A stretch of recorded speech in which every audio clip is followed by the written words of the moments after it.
Hola amantes de las historias, bienvenidos a este espacio entre la ficción y la realidad. Yo soy Camila y este es el espacio en el que les muestro todas las cosas que me gustan, comparto mis hobbies y las cosas que me hacen feliz. Acá nos permitimos ser intensos con todas las cosas que nos gustan, ya sean los juegos de rol, la literatura, la naturaleza, los hobbies. Hoy vamos a iniciar un club de lectura. Yo he tenido distintos clubs de lectura en internet, a través de Bookstagram. He conocido mucha gente a través de grupos. Muchos grupos están ambientados en cosas específicas. Por ejemplo, estuve en un grupo de retellings en el que leí un montón de historias, como historias de Mulan, historias de Jack el Destripador, de La Bella y la Bestia. Ahora estoy en un grupo, Dar Academia, en el que vamos a leer Babel. Pero hace un mes más o menos me metí en un grupo físico. O sea, empecé a ir a un grupo que se junta a leer en la biblioteca de mi ciudad y estoy muy emocionada. Me dijeron que leo bien,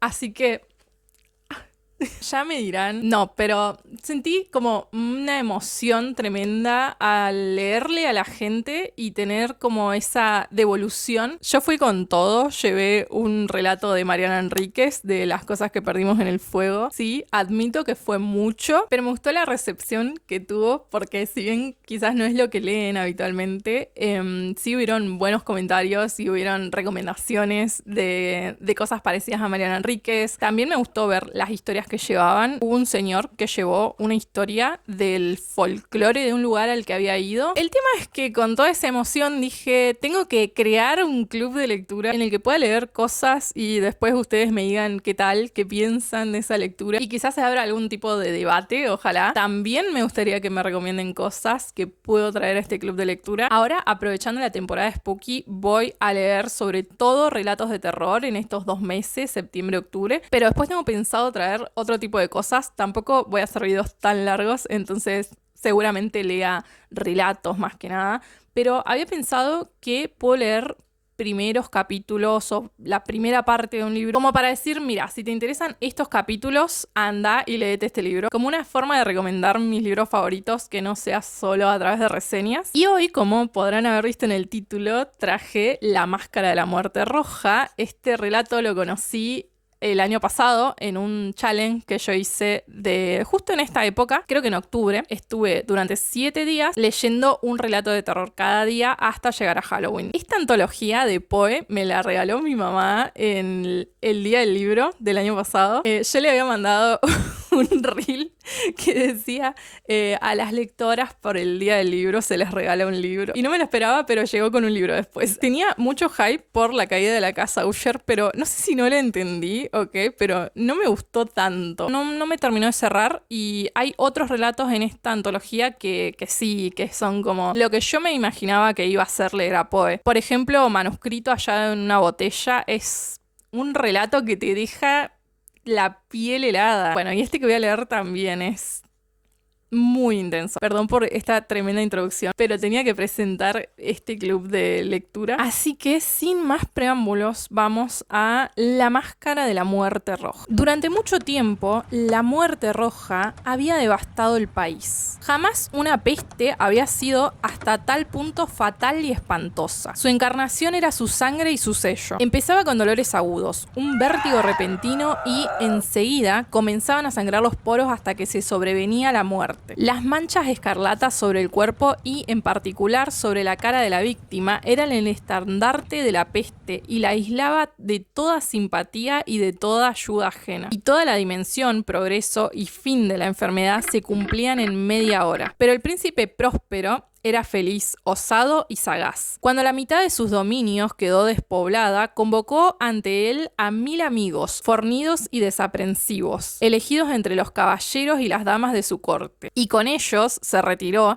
al seguro encierro de sus fortificadas abadías. Se trataba de una amplia y magnífica construcción creada por el excéntrico y no obstante majestuoso gusto del príncipe. Una muralla alta y sólida con portales de hierro la circundaba. En cuanto hubieron entrado entrado, los cortesanos trajeron fraguas y pesados martillos y soldaron los cerrojos. Habían decidido no dejar ninguna vía de ingreso o de salida a los repentinos impulsos de desesperación o frenesí que pudieran surgir de adentro. La abadía estaba ampliamente provista. Con tales precauciones, los cortesanos podían desafiar el contagio, que el mundo exterior se las arreglara por sí mismo. Mientras tanto, era una locura afligirse o pensar. El príncipe había reunido todo lo necesario para el placer. Había bufones, improvisadores, bailarines de ballet, había músicos, había belleza, había vino. Todo eso y la seguridad quedaban dentro. Afuera estaba la muerte roja. Al cumplirse el 5º o 6º mes de reclusión y cuando mayores eran los estragos de la peste, el príncipe Próspero ofreció a sus 1000 amigos un baile de máscaras de la más insólita magnificencia. Montó una voluptuosa mascarada, pero permitidme que antes hable de los cuartos donde se celebraba. Eran 7, una serie de salones imperiales.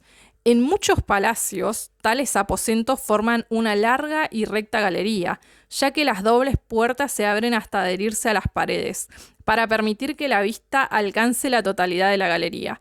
Aquí el caso era distinto, como podía esperarse del amor del duque por lo extraño. Las salas estaban dispuestas con tal irregularidad que los ojos no podían abarcar más de una a la vez. Había un brusco recodo cada 20 o 30 yardas, y cada uno de ellos viraba hacia un nuevo efecto. A derecha e izquierda, en medio de cada pared, una ventana gótica, alta y estrecha, miraba a un corredor cerrado que seguía el contorno de la serie de salones. Las ventanas estaban hechas de vitrales cuyo color variaba de acuerdo con el tono que prevalecía en la decoración del aposento. Es decir, que si la cámara de la extremidad oriental estaba adornada con tapices azules, también vívidamente azules eran sus ventanas.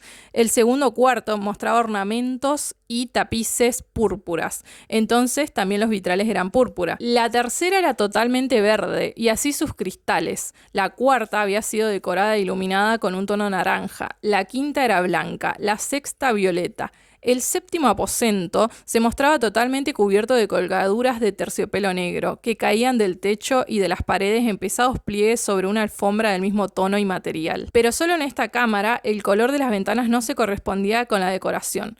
Los cristales eran, aquí, escarlatas. Ostentaban un profundo color sangre. En aquellas 7 estancias, a pesar de los ornamentos profusos de oro que aparecían por todas partes o colgaban de los techos, no había arañas ni velas. No estaban iluminadas con bujías o candelabros, pero en los corredores que circundaban cada aposento se levantaban sólidos trípodes que sostenían un brasero ígneo, cuyos rayos, al proyectarse a través de los cristales pintados, iluminaban con brillantez cada espacio. Producían, en esa forma, multitud de resplandores vivaces y fantásticos.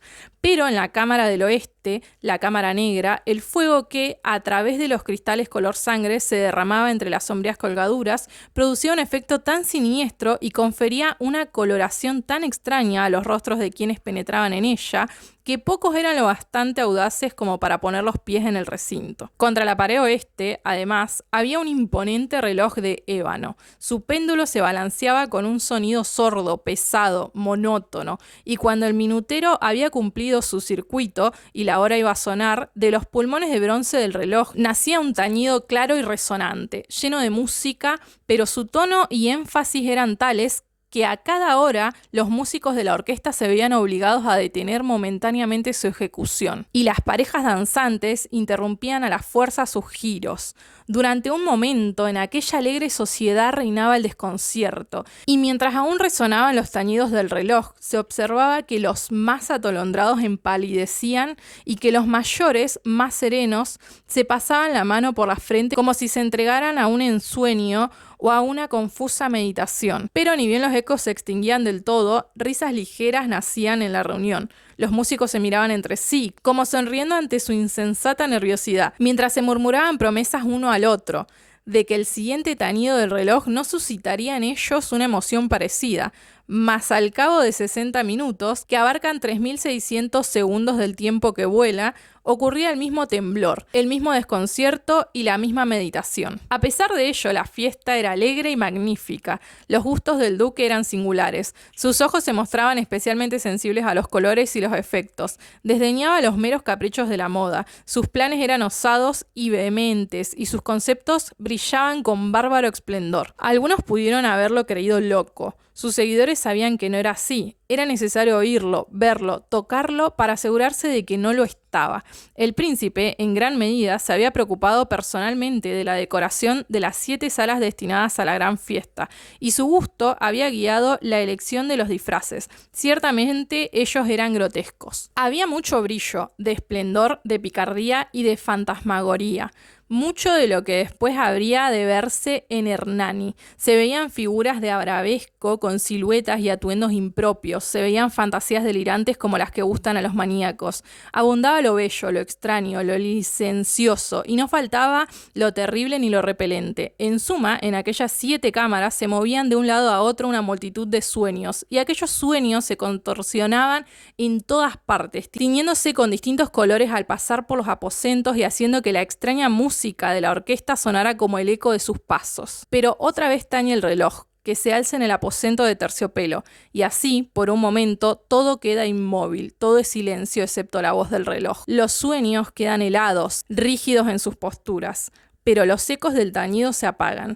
Apenas han durado un instante, y una risa ligera, sofocada a medias, flota entre ellos a medida que huyen. Y ahora, otra vez crece la música. Viven los sueños contorsionándose de aquí para allá con más alegría que nunca, tiñéndose ante las ventanas multicolores por las que irrumpen los rayos de los trípodes. Pero a la cámara que da al oeste, ninguna máscara se aventura porque la noche avanza y una luz más roja se filtra por los cristales color sangre, y es aterradora la tiniebla de las colgaduras negras. Y para aquel cuyos pies se posen en la negra alfombra, brota del reloj de ébano un sonido ahogado mucho más enfático y solemne que los que alcanzaron a oír las máscaras entregadas a la lejana alegría de los aposentos. Una densa multitud se congregaba en ellos, donde latía afiebradamente el corazón de la vida. Seguía la fiesta en su torbellino hasta el momento en que empezaron a oírse los tañidos del reloj, que anunciaban la medianoche.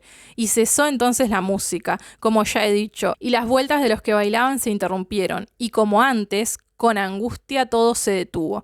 Pero esta vez sonarían en el reloj 12 campanadas, y quizás por eso ocurrió que todos los pensamientos irrumpieran más largamente en la mente de aquellos que reflexionaban entre la multitud entregada a la algarabía. Y quizás también por ello ocurrió que antes de que los últimos ecos del carillón se hubieran desvanecido, muchos de los asistentes tuvieron tiempo de advertir la presencia de una figura enmascarada, que hasta entonces no había llamado la atención.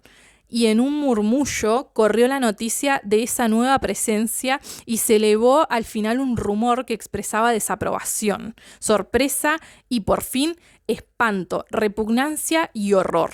En una reunión de fantasmas como la que he pintado, puede bien suponerse que ninguna apariencia común habría de suscitar tal sensación. A decir verdad, lo licencioso de aquella mascarada nocturna era casi ilimitado, pero la figura en cuestión sobrepasaba con creces y llegaba más allá de lo que aún el príncipe próspero admitiría como decoroso. Incluso en el corazón de los más audaces, hay cuerdas que no pueden tocarse sin emoción. Hasta en los más degradados, pero quienes la vida y la muerte son tan solo bromas semejantes, hay asuntos sobre los que no cabe broma alguna. Toda la concurrencia, por cierto, parecía sentir en lo más hondo de sí que la apariencia e indumentaria del desconocido no eran ingeniosas ni adecuadas. La figura era alta y magra y estaba envuelta de la cabeza a los pies en un sudario. La máscara que ocultaba el rostro estaba hecha de modo que se pareciera en tal forma al semblante de un cadáver, que la exploración más minuciosa hubiera tropezado con dificultades para descubrir la trampa. Aún todo esto hubiera sido tolerado, si no aprobado por esos locos huéspedes. Pero el enmascarado se había atrevido a asumir la apariencia de la muerte roja. Sus vestiduras estaban salpicadas de sangre y su ancha frente, así como todos sus rasgos, se veían manchados por el horror escarlata. Cuando la mirada del príncipe cayó sobre la espectral imagen, la que, con un movimiento lento y solemne, como para sustentar plenamente su rol, se paseaba de aquí para allá entre los bailarines. Él parecía convulsionado, estremecido por el terror o por el disgusto, pero enseguida su frente enrojeció de ira. ¿Quién se atreve?, preguntó con voz ronca a los cortesanos que lo rodeaban. ¿Quién se atreve a insultarnos con esta burla blasfema? Préndanlo y desenmascárenlo. Así sabremos a quién deberemos colgar a la salida del sol en las almenas. Estaba el príncipe en el cuarto del este, el cuarto azul, cuando pronunció estas palabras. Su voz se oyó sonora y clara a través de las 7 cámaras, pues el príncipe era un hombre atrevido y robusto, y la música se había silenciado ante una señal de su mano. Estaba de pie en el cuarto azul, rodeado por un grupo de pálidos cortesanos. Al principio, mientras hablaba, hubo un rápido y leve movimiento del grupo hacia el intruso, quien en ese momento estaba próximo y ahora, con pasos lentos y deliberados, se acercaba al duque. Pero, a causa del indescriptible pavor que la apariencia insana del enmascarado había inspirado en los asistentes, nadie hizo un gesto para detenerlo, y casi sin obstáculos pasó a menos de 1 metro de la persona del príncipe. Y mientras la vasta concurrencia, en un solo impulso, retrocedía desde el centro de las cámaras hacia las paredes, él siguió su camino, pero con el mismo paso medido y solemne que lo había distinguido desde el comienzo, y atravesó la cámara azul en dirección a la de color púrpura. De la púrpura pasó a la verde, y de la verde a la anaranjada, y de esta otra vez a la blanca, y de allí a la de color violeta, sin que nadie se hubiera atrevido a detenerlo. Pero entonces el príncipe Próspero, enloquecido de rabia y de vergüenza ante su momentánea cobardía, se lanzó a la carrera a través de las cámaras sin que nadie lo siguiera, a causa del terror mortal que paralizaba a todos. Daga en mano, se acercó impetuosamente a 2 o 3 metros de la figura que se alejaba cuando ésta, al alcanzar el extremo del aposento de terciopelo, se volvió de pronto y enfrentó a su perseguidor. Se oyó un grito y la daga resplandeciente cayó sobre la alfombra negra mientras el príncipe Próspero se desplomaba muerto. Entonces, impulsados por el terrible coraje de la desesperación, un grupo de convidados se abalanzó al aposento negro para capturar al enmascarado, cuya alta figura se erguía inmóvil en la sombra del ébano. Pero los integrantes del grupo retrocedieron con inenarrable horror al descubrir que el sudario y la máscara cadavérica que con tanta violencia habían sacudido no encerraban ninguna forma tangible, y entonces reconocieron la presencia de la muerte roja. Había venido como un ladrón en la noche, y uno por uno fueron cayendo los invitados en la sala de la algabaría, ahora manchadas de sangre, y cada uno moría en la desesperada actitud de su caída, y la vida del reloj de ébano se extinguió con el último de aquellos seres, y las llamas de los trípodes expiraron, y la oscuridad y la ruina y la muerte roja lo dominaron todo. Piel de gallina. Bueno, este fue el primer relato de este club de lectura. Déjenme sus comentarios qué opinan de este relato de Edgar Allan Poe. Voy a estar leyéndolos y opinando. Muchas gracias por pasar. Nos vemos en la próxima. So just don't get overwhelmed, and you'll make it out, then you'll be just fine. I promise you don't have to worry about a thing. Don't let it break you down, you got me by your side.